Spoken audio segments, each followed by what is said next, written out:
ನೋಡಿ, ಯುದ್ಧದ ವಿಚಾರದಲ್ಲಿ ಪ್ರಧಾನಿ ನರೇಂದ್ರ ಮೋದಿ ಅವರು ದೇಶದ ಜನರನ್ನು ಡೈವರ್ಟ್ ಮಾಡಿ ಯುದ್ಧ ಮಾಡಿರ್ತಕ್ಕಂಥದ್ದು ಗೊತ್ತಾಗ್ತಿದೆ. ಅಂದರೆ ಲೆಫ್ಟ್ಗೆ ಇಂಡಿಕೇಟ್ ಹಾಕಿದ್ದಾರೆ, ನಾವೆಲ್ಲ ಲೆಫ್ಟಿಗೆ ತಿರುಗ್ತಾರೆ ಅಂದ್ಕೊಂಡಿದ್ದೀವಿ, ಆದರೆ ಅವರು ರೈಟಿಗೆ ತಿರುಗಿಬಿಟ್ರು. ಯಾವಾಗಲೂ ಕೂಡ ಹಿಂದೆ ಈ ಥರ ದಾಳಿಗಳಾದಾಗ, ಬಾಲಾಕೋಟ್ ದಾಳಿ ಆದಾಗ, ಏರ್ ಸ್ಟ್ರೈಕ್, ಸರ್ಜಿಕಲ್ ಸ್ಟ್ರೈಕ್ ಸಂದರ್ಭದಲ್ಲೂ ಹೀಗೆ ಆಗಿತ್ತು. ಯಾಕೆ ಅಂದರೆ ಇಡೀ ದೇಶದ ಜನರನ್ನ ಮಾಕ್ ಡ್ರಿಲ್ ಮಾಡಿ ಅಂತ ಕೊನೆಗೆ ಅವರು ಪಾಕ್ ಡ್ರಿಲ್ ಮಾಡಿಬಿಟ್ರು. ಮಾಕ್ ಡ್ರಿಲ್ ಅಂತ ಹೇಳಿ ಲೆಫ್ಟ್ ಇಂಡಿಕೇಟರ್ ಹಾಕಿ ರೈಟ್ ಟರ್ನ್ ಆಗಿದ್ದಾರೆ. ಮೋದಿಯವರ ಯುದ್ಧದ ರಣತಂತ್ರನೇ ಹಾಗೆ. ಯಾವಾಗಲೂ ಕೂಡ ಮಾಕ್ ಡ್ರಿಲ್ ಅಂತ ಹೇಳಿ ಅಸಲಿ ಯುದ್ಧದ ಥ್ರಿಲ್ ಅನ್ನ ದೇಶದ ಜನಕ್ಕೆ ಮೋದಿ ಕೊಟ್ಟಿದ್ದಾರೆ. ಪಾಪಿ ಪಾಕ್ಗೆ ಮಣ್ಣು ಮುಗಿಸಿದೆ ಭಾರತ. ಬಾಲಾಕೋಟ್ ದಾಳಿ ವೇಳೆನೂ ಕೂಡ ನರೇಂದ್ರ ಮೋದಿ ಅವರದು ಇದೇ ಸ್ಟ್ರಾಟಜಿ ಇತ್ತು. ಶತ್ರುವನ್ನ ದಾರಿ ತಪ್ಪಿಸಿ ಮಟ್ಟ ಹಾಕಿ ರಣತಂತ್ರ. ಆಮೇಲೆ ಪುಲ್ವಾಮಾ ಅಟ್ಯಾಕ್ ಆದಾಗ ಭಾರತ ಸರ್ಜಿಕಲ್ ಸ್ಟ್ರೈಕ್ ಮಾಡ್ತಲ್ಲ, ಆಗಲೂ ಕೂಡ ಹಾಗೇನೆ. ಯಾವಾಗಲೂ ದೇಶದ ಜನರನ್ನ ಡೈವರ್ಟ್ ಮಾಡ್ತಾರೆ. ಅಂದರೆ ಯುದ್ಧ ಯುದ್ಧ ಯುದ್ಧ ಅಂತ ಇದ್ದಾಗ ಅವರ ಮನಸ್ಸನ್ನು ಬೇರೆ ಕಡೆ ಡೈವರ್ಟ್ ಮಾಡಿ. ಈಗ ನೋಡಿ, ಮೊನ್ನೆ ಎಲ್ಲ ಇಡೀ ದಿನ ಏನು ಸುದ್ದಿ, ಮಾಕ್ ಡ್ರಿಲ್ ಅಂತ. ನೋಡಿ, ನರೇಂದ್ರ ಮೋದಿ ಅವರ ರಣತಂತ್ರ ಹೇಗಿತ್ತು ಅಂತ ನೋಡ್ಬೋಣ. ಫೆಬ್ರವರಿ 26, 2019ರಲ್ಲಿ ಪಾಕಿಸ್ತಾನ ವಾಯುಸೀಮೆಯ ಒಳಕ್ಕೆ ನುಗ್ಗಿ ನಾವು ಬಾಂಬ್ ಹಾಕಿದ್ವಿ. ಆ ಬಿಗ್ ಆಪರೇಷನ್ ಸಣ್ಣ ಸುಳಿವನ್ನು ಕೂಡ ನರೇಂದ್ರ ಮೋದಿ ಅವರು ಅವತ್ತು ದೇಶವಾಸಿಗಳಿಗೆ ಬಿಟ್ಕೊಟ್ಟಿರಲಿಲ್ಲ. ನಮಗೆ ಯಾರಿಗೂ ಗೊತ್ತಿರಲಿಲ್ಲ. ಅಂದರೆ ಏನೋ ಒಂದು ಕ್ರಮ ತಗೊಳುತ್ತೆ ದೇಶ ಅಂತ ಅಂದ್ಕೊಂಡಿದ್ವಿ, ಆದರೆ ಆ ಬಿಗ್ ಆಪರೇಷನ್ ಹೇಗಿರುತ್ತೆ ಅಂತ ಸಣ್ಣ ಸುಳಿವನ್ನು ಕೂಡ ಮೋದಿಯವರು ಬಿಟ್ಕೊಟ್ಟಿರಲಿಲ್ಲ. ಫೆಬ್ರವರಿ 25ರಂದು ದೆಹಲಿಯಲ್ಲಿ ಸೈನಿಕರ ಸ್ಮಾರಕ ಉದ್ಘಾಟನೆಯಲ್ಲಿ ಮೋದಿಯವರು ಭಾಗಿಯಾಗಿದ್ದರು. ಫೆಬ್ರವರಿ 25ನೇ ತಾರೀಕು ಅಟ್ಯಾಕ್ ಆಗಿದ್ದೆ, ಯಾವಾಗ 26 ಹಿಂದಿನ ದಿನ ದೆಹಲಿಯಲ್ಲಿ ಸೈನಿಕರ ಸ್ಮಾರಕ ಉದ್ಘಾಟನೆಯಲ್ಲಿ ಮೋದಿಯವರು ಭಾಗಿಯಾಗಿದ್ದರು. ಮಾಧ್ಯಮ ಸಂವಾದದಲ್ಲೂ ಕೂಡ ಪ್ರಧಾನಿ ಮೋದಿಯವರು ಭಾಗಿಯಾಗಿದ್ದರು. ಅವಾಗ ಅಂದರೆ ಯಾರಿಗೂ ಗೊತ್ತೇ ಆಗಬಾರ್ದು, ಆ ಥರ ಅವ್ರದ್ದು ಸ್ಟ್ರಾಟಜಿ. ಈ ವೇಳೆಯೇ ದೊಡ್ಡ ಆಪರೇಷನ್ ಬಗ್ಗೆ ಒಂದು ಚೂರು ಸುಳಿವನ್ನು ಮೋದಿಯವರು ಕೊಟ್ಟಿರಲಿಲ್ಲ. ಈ ಬಾರಿಯೂ ಅದೇ ರೀತಿ ಚಾಣಕ್ಯ ನೀತಿಯನ್ನು ನರೇಂದ್ರ ಮೋದಿಯವರು ಬಳಸಿದ್ದಾರೆ. ಮಾಕ್ ಡ್ರಿಲ್ ಅನೌನ್ಸ್ ಮಾಡಿ ದೊಡ್ಡ ಮಟ್ಟದ ಪ್ರಚಾರವನ್ನು ಕೊಡಲಾಯಿತು ದೇಶಾದ್ಯಂತ. ಕೆಲವು ಕಡೆ ಅಂತೂ ಮೊನ್ನೆನೇ ಶುರು ಮಾಡಿದರು ಮಾಕ್ ಡ್ರಿಲ್ಲು. ಪಂಜಾಬ್ ಗಡಿಯಲ್ಲೆಲ್ಲ, ಮತ್ತು ಮಹಾರಾಷ್ಟ್ರದಲ್ಲಿ, ಮುಂಬೈನಲ್ಲಿ ಎಲ್ಲ ಕಡೆ ಮಾಡಿದರು. ಜನರ ಕಾನ್ಸಂಟ್ರೇಷನ್ ಎಲ್ಲ ಆ ಕಡೆಗೆ ಹೋಯಿತು. ಆಮೇಲೆ ಪಾಕಿಸ್ತಾನದ ವಿರುದ್ಧ ನಿಜವಾದ ಯುದ್ಧ ಮಾಕ್ ಡ್ರಿಲ್ ನಂತರ ದಾಳಿ ಇರಬಹುದು ಅಂತ ದೇಶನೇ ಮಾತಾಡಿಕೊಂಡಿತ್ತು. ಅದರಲ್ಲೂ ಸೆಲ್ಫ್ ಡಿಫೆನ್ಸ್, ಸಿವಿಲ್ ಡಿಫೆನ್ಸ್ ಅವ್ರು ಹೇಳಿದ್ದು, ನಾವು 1 ವಾರ ಮಾಕ್ ಡ್ರಿಲ್ ಮಾಡ್ತೀವಿ ಅಂದರು. ಅಲ್ಲಿಗೆ 1 ವಾರದ ನಂತರ ಅಂತ ಅಂದ್ಕೊಂಡಿದ್ರು ಎಲ್ಲ. ಹಂಗೆ ಅಂದ್ಕೊಂಡಾಗಲೇ ರಾತ್ರೋರಾತ್ರಿ ಜನ ಮಲಗಿರಬೇಕಾದ್ರೆ ಆಪರೇಷನನ್ನೇ ಮುಗಿಸಿ ಬೆಳಗಾಗೋಷ್ಟೊತ್ತಿಗೆ ಬಂದ್ಬಿಟ್ಟಿದ್ರು ಎಲ್ಲರೂ. ಪಾಕ್ ಕೂಡ ಈ ಬಗ್ಗೆ ಮೈಮರ್ತಿತ್ತು, ಅಯ್ಯೋ ನೋಡ್ಕೊಳ್ಳೋಣ ಇನ್ನು ಮುಂದಕ್ಕೆ ಅಂತಂದ್ಬಿಟ್ಟು.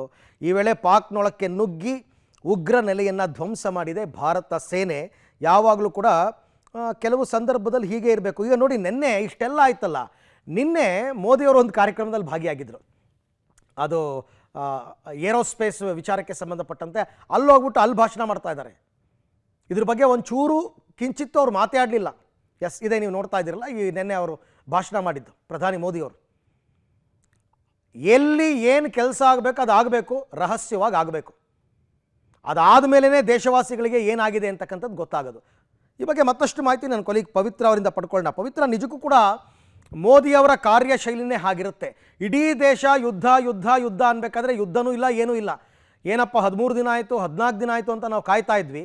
ನಮ್ಮ ಅಟೆನ್ಷನನ್ನು ಡೈವರ್ಟ್ ಮಾಡಿದ್ರು ಮಾಕ್ ಡ್ರಿಲ್ ಕಡೆಗೆ, ಆ ಕಡೆಗೆ ಪಾಕನ್ನು ಡ್ರಿಲ್ ಮಾಡಿದ್ರು. ಸೊ ಈ ಚಾಣಕ್ಯ ತಂತ್ರ, ಅಂದರೆ ಯುದ್ಧದ ಸಂದರ್ಭದಲ್ಲಿ ಇಂಥ ರಹಸ್ಯಗಳನ್ನ, ಗೌಪ್ಯತೆಯನ್ನು ಕಾಪಾಡಿಕೊಳ್ಳೇಬೇಕಾಗುತ್ತಲ್ವಾ? ಹೌದು ಅರವಿಂದ್, ಯಾಕಂದ್ರೆ ಶತ್ರುವಿನ ದಾರಿಯನ್ನ ತಪ್ಪಿಸಿ ಹೊಡೆದ್ರೆ ಹೆಚ್ಚಿನ ಹಾನಿ ಶತ್ರುವಿಗೆ ಆಗುತ್ತೆ ಅನ್ನುವಂಥದ್ದು ಸಮರ ಕಲೆ. ಅದನ್ನ ನರೇಂದ್ರ ಮೋದಿಯವರು ತುಂಬಾ ಚೆನ್ನಾಗಿ ಅರ್ತಿದ್ದಾರೆ ಅಂತ ಅನ್ನಿಸ್ತಾ ಇದೆ. ಬಾಲಾಕೋಟ್ ಸಂದರ್ಭದಲ್ಲೂ ಕೂಡ ಇದೇ ಆಗಿತ್ತು. ಅವತ್ತು ಫೆಬ್ರವರಿ 26ಕ್ಕೆ ಪಿಒಕೆಯ ಮೇಲೆ, ಪಿಒಕೆಯ ಒಂದು ಪಾಕ್ನ ಉಗ್ರ ತಾಣಗಳ ಮೇಲೆ ದಾಳಿಯನ್ನ ಮಾಡಿದ್ರು. ಆದರೆ ಅದಕ್ಕೂ ಮುಂಚಿನ ದಿನ PM ನರೇಂದ್ರ ಮೋದಿ ಅವರು ಬಹುದೊಡ್ಡ ದಾಳಿಯನ್ನ ಮಾಡ್ತಾ ಇದ್ದೀವಿ ಅನ್ನುವಂತಹ ಒಂದಿಂಚು ಸೂಚನೆಯನ್ನ ಕೂಡ ಕೊಟ್ಟಿರಲಿಲ್ಲ. ತುಂಬಾ ಸೈಲೆಂಟ್ ಆಗಿ ಯಾವುದೋ ಒಂದು ಕಾರ್ಯಕ್ರಮದಲ್ಲಿ ಭಾಗಿಯಾಗಿದ್ರು. ಅವತ್ತು ಯುದ್ಧ ಸ್ಮಾರಕ ಇನಾಗ್ರೇಷನ್ ಕಾರ್ಯಕ್ರಮ ಆಯಿತು, ಸೊ ಅಲ್ಲೂ ಭಾಗಿಯಾಗಿದ್ರು ದೆಹಲಿಯಲ್ಲಿ. ಇನ್ನೊಂದು ಕಡೆಗೆ ಮಾಧ್ಯಮ ಸಂವಾದವನ್ನ ಆಯೋಜನೆ ಮಾಡಿದ್ರು, ಅದಕ್ಕೂ ಕೂಡ ಭಾಗಿಯಾಗಿದ್ರು. ಆವತ್ತು ರಾತ್ರಿ ಆ ಒಂದು 9 ಗಂಟೆಗೆ ವಿಮಾನ ಟೇಕಪ್ ಆಗುವಂತಹ ಸಂದರ್ಭದಲ್ಲೂ ಕೂಡ ಮೋದಿ ಅವರು ಯಾವುದೋ ಕಾರ್ಯಕ್ರಮದಲ್ಲಿ ಇದ್ರು. ಅಂದ್ರೆ ಬಹುದೊಡ್ಡ ಯೋಜನೆಯ ರೂವಾರಿಯಾಗಿದ್ರು ಕೂಡ ಯಾವುದೇ ರೀತಿ ಅದನ್ನ ಬಹಿರಂಗವಾಗಿ ತೋರ್ಪಡಿಸಿಕೊಳ್ಳದೆ ಒಳಗಡೆನೆ ಕಾರ್ಯತಂತ್ರವನ್ನ ರೂಪಿಸುವಂತಹ ತಂತ್ರ. ಸೊ ಯಾವುದೂ ಕೂಡ ಈಗಲೂ ಕೂಡ ಆಗಿರುವಂಥದ್ದು ಅದೇನೆ. ಮಾಕ್ ಡ್ರಿಲ್ ಅಂತ ಹೇಳಿ ಯುದ್ಧದ ರಿಯಲ್ ಥ್ರಿಲ್ ಅನ್ನ ಕೊಟ್ಟರು. ಪಾಕಿಸ್ತಾನ ಏನ್ ಅನ್ಕೊಳ್ತು ಅಂದ್ರೆ, ಪಾಕಿಸ್ತಾನ ಅಂತಲ್ಲ ಎಲ್ಲರೂ ಕೂಡ ಅನ್ಕೊಂಡಿರುವಂಥದ್ದು ಮಾಕ್ ಡ್ರಿಲ್ ನಡೆಯುತ್ತೆ. ಮಾಕ್ ಡ್ರಿಲ್ನ ನಂತರ ಜನರಿಗೆ ಒಂದಿಷ್ಟು ರಕ್ಷಣೆ, ಸ್ವಯಂ ರಕ್ಷಣೆ ಹೇಗೆ ಮಾಡ್ಕೋಬೇಕು ಅನ್ನುವಂತಹ ತಂತ್ರಗಾರಿಕೆನ ಹೇಳ್ಕೊಡಲಾಗುತ್ತೆ. ಅದಾದ ಮೇಲೆ ಯುದ್ಧ ಅನ್ನುವಂಥದ್ದು ಎಲ್ಲರೂ ಕೂಡ, ಈವನ್ ಎಲ್ಲ ಭಾರತೀಯರು ಕೂಡ ಅದೇ ರೀತಿ ಅನ್ಕೊಂಡಿದ್ರು. ಯುದ್ಧಕ್ಕೆ ಮುನ್ನ ಪೂರ್ವ ಸಿದ್ಧತೆಯನ್ನ ಮಾಡ್ಕೋತಾ ಇದ್ದಾರೆ ಅಂತ. ಆದ್ರೆ ಕಾರ್ಯತಂತ್ರ ಹೇಗಿತ್ತು ಅಂದ್ರೆ, ಮಾಕ್ ಡ್ರಿಲ್ ಅನ್ನ ಅನೌನ್ಸ್ ಮಾಡಿದ್ರು, ದೊಡ್ಡ ಮಟ್ಟದ ಪ್ರಚಾರ ಸಿಕ್ತು, ಪಾಕ್ನ ಉಗ್ರರು ಕೂಡ ನಿಶ್ಚಿಂತೆಯಿಂದ ಇದ್ರು. ಮಾಕ್ ಡ್ರಿಲ್ ಆದ್ಮೇಲೆ ಏನೋ ದಾಳಿ ಮಾಡ್ಬೋದೇನೋ, ಅವಾಗ ನೋಡ್ಕೊಳ್ಳೋಣ ಅನ್ನುವಂಥದ್ದಿತ್ತು.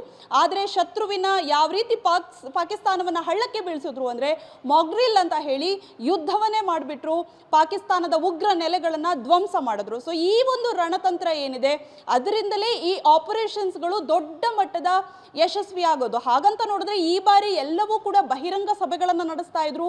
ರಕ್ಷಣಾ ಸಚಿವರ ಜೊತೆಗೆ ಇರ್ಬೋದು, ಸೇನಾ ಮುಖ್ಯಸ್ಥರ ಜೊತೆಗೆ ಇರ್ಬೋದು, ಜೊತೆಗೆ ಬ್ಯಾಕ್ ಟು ಬ್ಯಾಕ್ ಸಭೆಯನ್ನ ನಡೆಸ್ತಾ ಇದ್ರು ಭದ್ರತಾ ಮಂಡಳಿಯ ಜೊತೆಗೆ.